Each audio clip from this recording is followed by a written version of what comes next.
Rais wa Urusi Vladimir Putin amezindua manuari mpya zaidi iliyoundwa kubeba silaha ya siku ya mwisho, kwa maana silaha za nyuklia.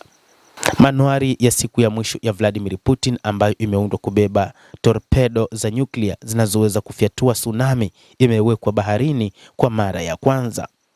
Kremlin imepeleka manuari ya nyuklia ya Khabarovsk kwenye majaribio ya baharini katika Bahari Nyeupe bila kelele wiki iliyopita. Manuari hiyo yenye tani 10,000 imeundwa kubeba hadi torpedo 6 za nyuklia za Poseidon juu ya makombora yake ya kawaida ya kuzuia meli na mashambulizi ya nchi kavu. Makombora ya Poseidon yanasemekana kuwa ya umbali wa zaidi ya maili 6,000 na yanaweza kupiga mbizi hadi futi 3,280. Kwa nadharia, wachambuzi wanasema mlipuko wa chini ya maji ulioundwa na Poseidon unaweza kusababisha kuongezeka kwa mionzi ndani ya nchi, tuma mawimbi makubwa ya tsunami ambayo yanaweza kuharibu miji. Katika siku za hivi karibuni, waenezaji wa propaganda wa Kremlin wamemtaka Putin arushe kombora linaloweza kusababisha vifo nchini Uingereza, kulipiza kisasi uamuzi wa Uingereza kuipatia Ukraine ndege zisizokuwa na rubani ambazo zilitumwa kushambulia eneo la Urusi.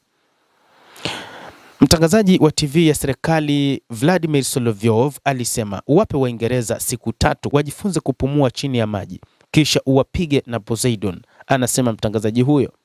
Wakati Putin alithibitisha jaribio la Poseidon mapema mwaka huu, alisema Urusi ilikuwa imezindua kutoka kwa manuari na kisha kuwezesha kinu kinachoiwezesha. Manuari ya Khabarskov inasemekana kugharimu paundi bilioni 1. Katika mtazamo wa mkakati wa nyuklia ni ukweli, na kama mfumo huu unafanya kazi kama inavyodaiwa, madhumuni yake hayawezi kukanushwa. Iliundwa kama jibu la kujiondoa kwa Amerika kutoka kwa mkataba wa kombora la kupambana na ballistic mnamo 2002. Rais wa zamani wa Urusi Dmitry Medvedev alitangaza kwamba silaha hizo zinachukuliwa kuwa ni silaha za siku ya mwisho.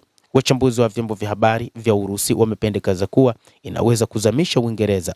Wachambuzi hao wanasema matukio kama haya huenda yametiwa chumvi, lakini wanakubali kwamba dhana yenyewe imeundwa kuogopesha. Inasemekana kuwa na urefu wa futi 65 hadi 80 na kipenyo cha futi 6.5.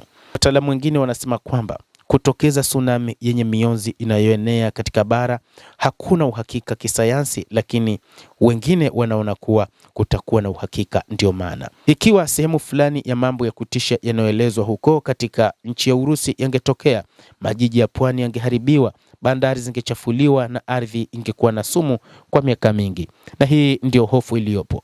Wataalamu wengine waliambia shirika la habari la Telegraph kwamba ingawa tishio hilo linaonekana kwa halali, kuna uwezekano kwamba Urusi ingewahi kuitumia kwa hasira zaidi kutokana na mipango ambayo inafanya na Uingereza. Wachambuzi wengine wanasema kwamba ikiwa wangefanya kile watangazaji wa runinga wa Urusi wanapendekeza, wangekabiliwa na kisasi kutoka kwa kizuizi cha nyuklia cha Trident cha nchini Uingereza. Kwa hivyo hawakufanya hivyo kwa sababu wanajua wangelipa gharama. Wakati huo huo, manuari ya Khabarovsk inasemekana kugharimu paundi bilioni 1 na ina uwezo wa kubeba tani 10,000. Waziri wa ulinzi wa nchi hiyo Andriy Belousov, ambaye alisimamia uzinduzi huo, alisema mapema mwaka huu meli nzito ya kurusha makombora ya nyuklia ya Khabarovsk inarushwa kutoka kwenye uwanja maarufu wa meli ya Sevmash. Kubeba silaha za chini ya maji na mifumo ya roboti tutawezesha kufanikiwa kulinda mipaka ya baharini ya Urusi na kulinda maslahi yake ya kitaifa katika sehemu mbalimbali za dunia, anasema Andriy Belousov, waziri wa ulinzi wa nchini Urusi.